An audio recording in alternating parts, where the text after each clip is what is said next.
નમસ્કાર મિત્રો, મારી ચેનલમાં તમારું સ્વાગત છે। અનંત અંબાણીના વેડિંગ વેન્યુ જે મુંબઈના બીકે સ્થિત જીઓ વર્લ્ડ સેન્ટરમાં છે, જેમાં બે બિનબુલાયા મહેમાન પહોંચી ગયા હતા। મળતી જાણકારી અનુસાર પોલીસે બંને લોકોની ધરપકડ કરી લીધી છે।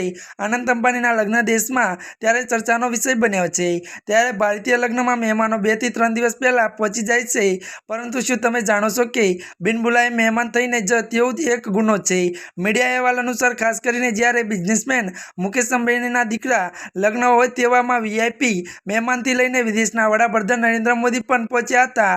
અનંત અંબાણીના વેડિંગ વેન્યુ જે મુંબઈના બીકેસી સ્થિત જીઓ વર્લ્ડ સેન્ટરમાં ત્યારે મિત્રો જ્યારે એક બિનબુલાઈ મહેમાન એટલે કે આમંત્રણ વગર યુટ્યુબર અને બિઝનેસમેન પહોંચી ગયા હતા, જેની મુંબઈની બીકેસી પોલીસે ધરપકડ પણ કરી છે।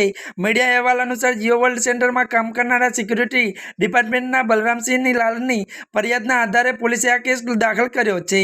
મળતી જાણકારી અનુસાર સિક્યુરિટી ગાર્ડ શનિવારના રોજ એક વ્યક્તિ પર શંકા ગઈ હતી અને અનંત અંબાણીના વેડિંગ વેન્યુમાં ફર્સ્ટ ફ્લોર કરી રહ્યો હતો। ત્યારબાદ તેને પૂછપરછ કરવામાં આવી તો જાણ થઈ કે જીઓ વર્લ્ડ સેન્ટરમાં ગેટ નંબર 10 થી અંદર આવી ગયો હતો અને તેમણે કહ્યું કે વેડિંગ વેન્યુને લઈને ખૂબ ઉત્સાહિત હતો અને આ કારણે તે અંદર પ્રવેશ કર્યો હતો। ત્યારે મિત્રો આજના માટે આટલું જ। અમારી ચેનલમાં નવા હોય તો અમારી ચેનલને મિત્રો લાઈક, શેર અને સબસ્ક્રાઇબ કરી દેજો। ધન્યવાદ।